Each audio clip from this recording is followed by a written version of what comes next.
Hello everyone. आज आम्ही 70 आंब्याचं लोणचं बनवतो. बघा बघा एक आंब्याचा 4-5 खापा बनवून घेतल्या. ह्या बघा अशा लोणचेचा आंबा आहे. आणि हा मसाला बनवला. बडीशेप घेतली, मिरच्या घेतल्या, हळद घेतली आणि डाळ आहे आणि मिरची घेतली, काश्मीरी लाल मिरची पावडर घेतली, हळद घेतली, डाळ थोडीशी दळून घेतली मिक्सरमध्ये. आणि हा तेल गरम करत ठेवलेलं 2 किलो तेल आहे. त्यामध्ये लसूण टाकलेला, तो ब्राऊन कलर येईपर्यंत भाजला.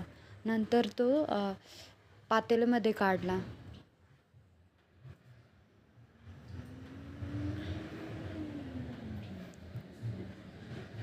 तेल पण काढून घेतलं, कारण ते वतायचं राहतं त्याच्यामध्ये, म्हणून जास्त टाकलं 2 किलो.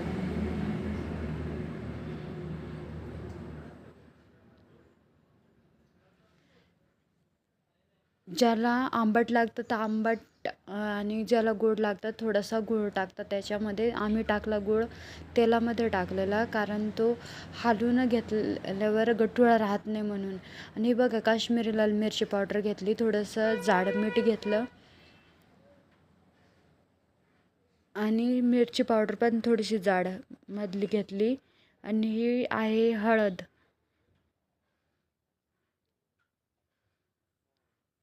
हे लवंग, दालचिनीचा तुकडा आहे. हे सगळं ढवळून घेतलं आणि मिक्सरमध्ये मिक्स केलं आणि तेलामध्ये टाकलं. ते मिक्स करून राहिले.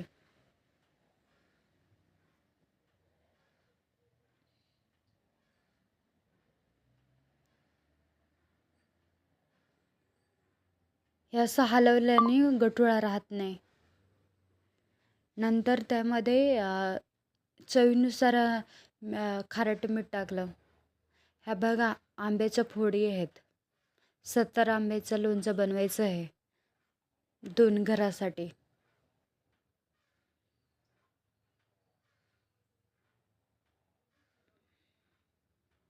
आणि हे थोडंसं गार झाल्यावर त्यामध्ये टाकलं आहे बघा.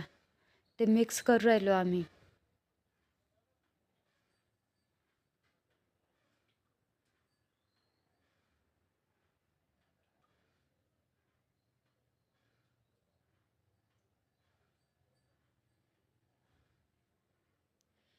नंतर हलक्या हाताने फिरून घ्यायचं. ते बघा असं सगळा मसाला आंब्याला लागला पाहिजे याच्यासाठी.